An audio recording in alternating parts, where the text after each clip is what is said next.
बेहद स्वागत है जी सभी स्टूडेंट्स का। आज एक बार फिर यूएसए का बड़ा इंपॉर्टेंट टॉपिक है। जसमीत भाटिया जी पिछले लगभग 20 वर्षों से यूएसए के लिए स्टूडेंट्स को एडवाइस कर रहे हैं और बहुत बड़ी संख्या में इन्होंने यूएसए में स्टूडेंट्स को गाइड करके भेजा है। और यूएसए की ख़ास बात यह है कि जीआईसी की ज़रूरत नहीं है कनाडा की तरह, और स्टूडेंट्स को अपने एक्सपेंस अर्न करने में ज़्यादा दिक्कत नहीं आती। आज जब यूके की बात करें, यहाँ पर क्राइसिस है, कहीं ना कहीं स्टूडेंट्स को दिक्कत है, तो यूएसए ऐसी डेस्टिनेशन है यहाँ पर स्टूडेंट अपनी फ़ीस निकाल सकता है। और यूएसए में ऑफिशियली फ़ीस आफ्टर वीज़ा है, तो जब आपका वीज़ा आ गया उसके बाद फ़ीस जानी है और आप वहाँ अपनी फ़ीस निकाल सकते हैं। काम क्या इजीली मिलते हैं, ये तमाम टॉपिक आज जसमीत जी से शेयर करेंगे। जसमीत जी आपका स्वागत है sir. Hello everyone. Thank you.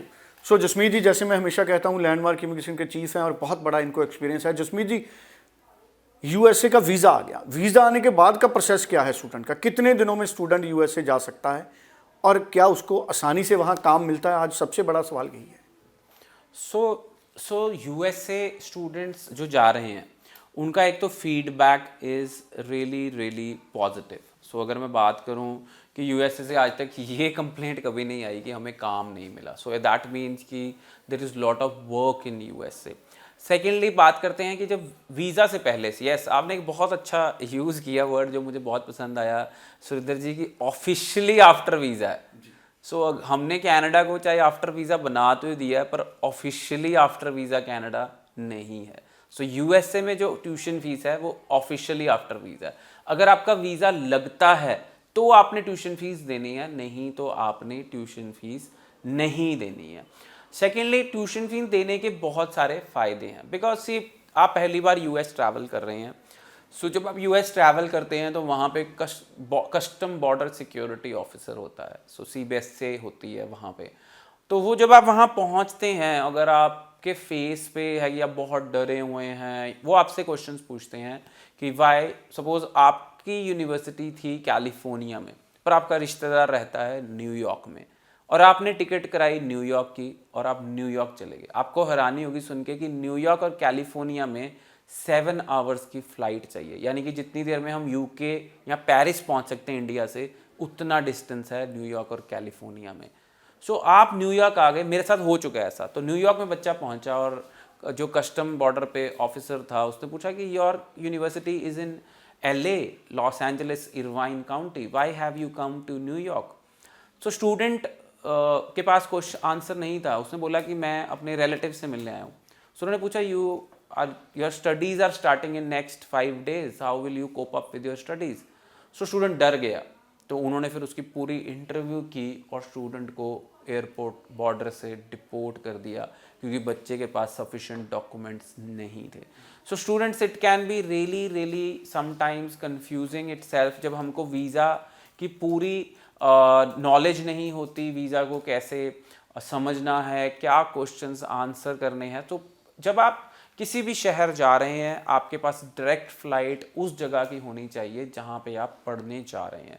Secondly, आप ट्यूशन फीस पे करके जाएंगे, तो अगर आप कहीं अटक जाते हैं तो वो आपके लिए एक बहुत ही सॉलिड पॉइंट होगा कि आप ट्यूशन फीस पे करके आए हैं। तो उस स्टूडेंट ने ट्यूशन फीस पे नहीं की थी, तभी वो न्यूयॉर्क में जाके फंस गया। अगर वो स्टूडेंट फीस पे करके आता तो मेरे को नहीं लगता कि उसको वहाँ से भी, वो उसके पास होता है कि I have paid my fees for the university, I will be joining in next 5 days and I have come here to meet my relative, और मेरे पास न्यूयॉर्क टू कैलिफोर्निया की टिकट भी बुक है। तो वो बच्चे के पास टिकट भी बुक नहीं थी।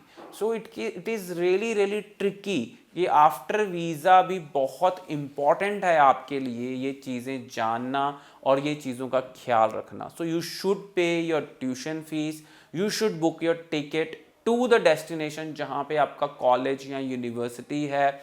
You should carry all the proofs with you when you are going to enter other country, जैसे कि all academic documents, all IELTS documents, all admission related documents, all financial documents, and you should have confidence to answer any question which can be asked by the CBSA officer. So students, फिर बात कर लेते हैं sir work की। जैसे आपने कहा कि काम मिलता है कि नहीं मिलता, या काम स्टूडेंट्स कैसे करते हैं। सो स्टूडेंट्स को ज़रूरत होती है एक CPT की। अगर वो लीगली काम करते हैं तो that is curriculum practical training, and then वो करिकुलम प्रैक्टिकल ट्रेनिंग की परमिशन लेके USA में काम कर सकते हैं। So students, I feel कि USA is one of the top destinations for students to study and get exposure which they can't get anywhere. So if you want to apply for USA study visa, Landmark Immigration is AIRC certified, that is American International Recruitment certified, and you can visit our nearest office and you can check our name on AIRC website also. सो बहुत ही एक recognition है agency के लिए AIRC होना। सो आप हमारे nearest office पहुंचें और अपनी प्रॉपर काउंसलिंग लें USA स्टडी वीज़ा के लिए। चलिए, बड़ी इंपॉर्टेंट इन्फॉर्मेशन हमारे साथ जसमीत जी ने शेयर किया। आप मार्च इनटेक के लिए भी अप्लाई कर सकते हैं। स्क्रीन पे नंबर है 9041390412। आप इस नंबर पे फ़ोन करें और जसमीत जी की टीम के साथ अपॉइंटमेंट बनाएं। आप ऑनलाइन भी अपनी एप्लीकेशन मूव कर सकते हैं। Thank you so much.